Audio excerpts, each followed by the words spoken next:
Hi friends, welcome back to our channel. তো আপনাদের সকলকে জানাই মেরি ক্রিসমাস। তো চলো, আজকের খাবার রয়েছে কেক। এখানে হাফ খাওয়া হয়ে গেছে ভিডিও স্টার্ট করার আগে। তো চলো, কেকটা কিন্তু দারুণ খেতে, আর আমার কাছে ছুরিটা পাইনি বলে ওই জন্য এখানে চামচটাকেই ব্যবহার করছি। তো চলো, এখানে বাদামের কেক, দারুণ বাদাম ভর্তি। চলো।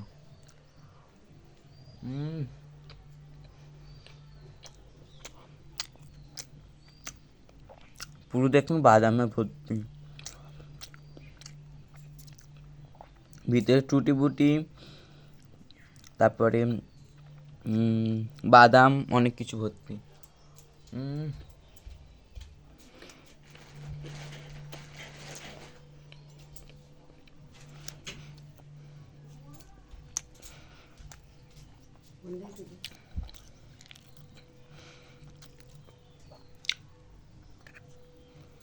টাটা।